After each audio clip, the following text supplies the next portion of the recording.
G'day, Year 11s. I just want to do a little bit of a video that looked at what is outstanding work at Year 11 level. And part of the thinking is like really trying to support you guys in stepping up to what Year 11, what the best of Year 11 and 12 work looks like. The subject report they put out for legal studies showed us is that about the top 5 to 10% of students across the state in the subject get an A. So it's a really challenging standard. If you think about the fact that these people who all enjoy legal studies, are, some of them really ambitious, there are some really outstanding people. When you go along to the mooting competition to Parliament House, you'll see how driven and hard-working people are in the subject. And so to be achieving that level, it requires a real effort and real sophistication.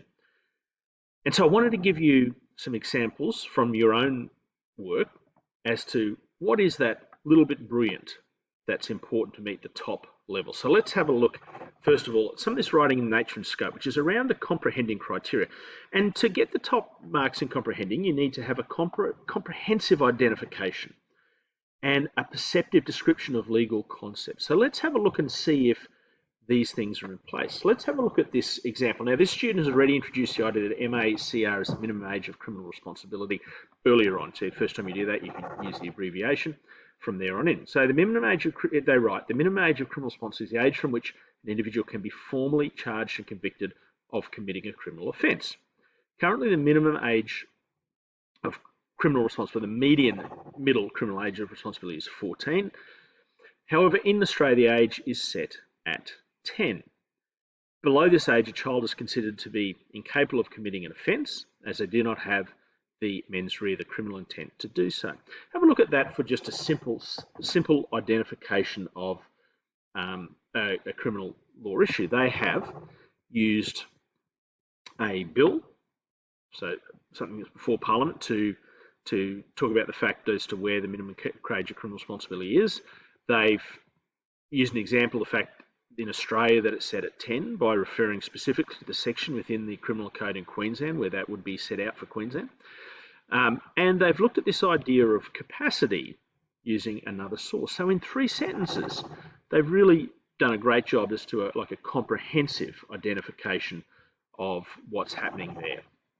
Remembering too, I don't know if I emphasise this enough, these are from your own work. So these are from the works that you put in for this assignment. Let's have a look at another. This is a different student who's in this area of nature and scope, has looked at this idea of criminal intent.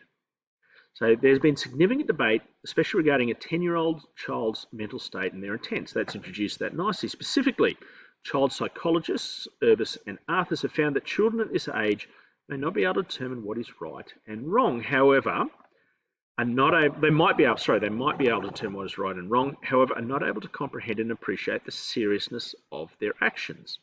Mens rea is the mental element of a person's intention to commit a crime. It is the necessary element which needs to be proven for most crimes. This poses an issue as to whether children as young as 10 are capable of criminal intent. So looking at that legal concept of criminal intent, that is a really perceptive way of linking it to a couple of statements, the specific statements of a couple of psychologists, and then posing that very important question. Right?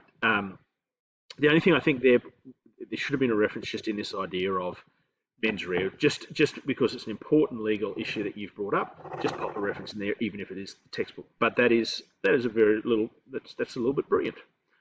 Let's move beyond now and to have a look at a perspective. And perspective looks at the idea of analysing, the criterion of analysing.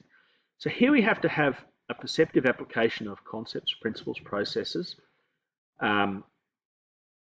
interpretation of legal information to perspectively examine different viewpoints of their consequences. Right? So let's have a look at how we're examining different viewpoints and their consequences. And is this perceptive? The youth justice system in Australia has the largest impact on its Indigenous communities. Aboriginal citizens of between 10 and 17 years of age are 6% of the population, yet 58% of them are in detention or community-based supervision. In 2020, 80% of all 10-year-olds that were incarcerated were in Indigenous descent. So the position, the issue, the perspective, the Indigenous perspective is being put using statistics there. An example, now we go to a case. An example of this injustice is the case of the 12-year-old Aboriginal boy whose sentence was overturned when it was found that Western Australia's mandatory sentencing laws should not have applied to him. So a case that supports this over-representation, and then some discussion of the impact. Despite his sentence being overturned, the psychological damage of his imprisonment had already been done. Now we go on to some expert discussion. Youth imprisonment has destructive consequences on Australia's Indigenous communities, as research demonstrates that juvenile incarceration is ineffective at reducing criminal behaviour later in life, so justified with a reference. And then I think this is a nice strategy when you're looking about selecting and how you use your information. Because Dr. Westerman is such an important figure, she's been introduced as part of the quality of this comment. So Dr. Tracy Westerman, an Indigenous psychologist who works closely with incarcerated Aboriginal youth, claims that she has personally seen no example of children who become better psychologically, mentally, and in terms of contribution to society as a direct result of a prison sentence. So in that perspective, you've got a couple of expert opinions, you've got a case that's been discussed and a series of statistics to make that case around that viewpoint, that perspective. Okay, let's have a look now at alternatives. We've looked at perspectives. This is another option. Now, I would just say, remembering for our current task that we are doing an essay, so we can't use headings and dot points, but we can put this into prose, into a paragraph quite nicely. Now, with the alternative, this comes into evaluating. It says there have to be relevant legal alternatives presented from the analysis. Right, so relative legal alternatives presented from the analysis. This student's done a great job of popping the alternative in there. So to retain, the first alternative is to retain Australia's age of criminal responsibility 10 and still implement daily income tax for those between the ages of 10 to 14.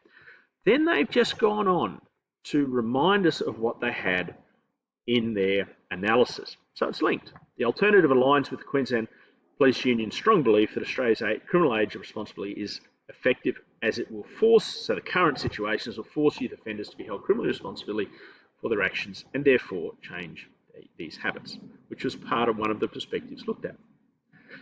Very, very nicely linked, rather brilliantly linked back to what has already been discussed. So the second alternative raised Australia's age of criminal responsibility to 13 years and focus on rehabilitation.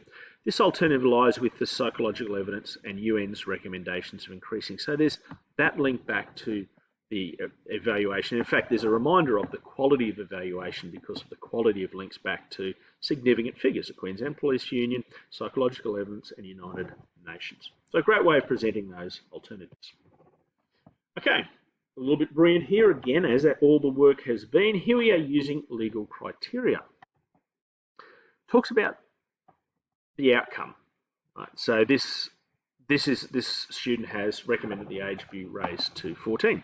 So why is it just? So this outcome is just as it follows the United Nations Committee on the Rights of Children's recommendation to Australia on increasing the minimum age to 14. It is consistent with the rule of law concerning the rights of the accused and victims, as well as the Beijing Rule, which outlines the minimum rules for the administration of justice. Now, some of these things had been discussed. These things had been discussed previously, so it's just like a summary of these issues.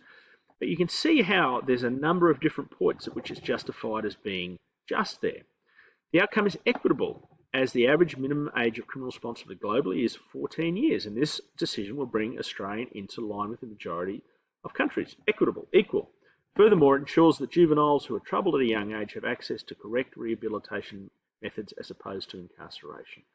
So there's a lot of supporting information there as to why that is just and equitable, why those legal criteria have been met.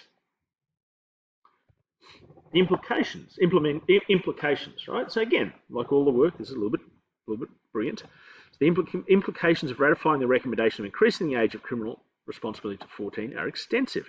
From a positive perspective, the rate of reoffending would reduce for Australian youth, and Indigenous communities would be able to begin rebuilding from the hardships of poverty and community instability. A lot of people will just put a sentence in there. Have a look at where we go next. And often I say it would be great to have a more detailed response. Look at the detail in this part of the response. It would also require the courts to review cases of children under the age of 14 who have been held criminally responsible for their actions and are currently serving a range of sentences, particularly those in detention centres. Very legal in its focus and really thinking about what is an implication. Well, there's a whole bunch of people who are currently serving sentences under which they might have to be reviewed.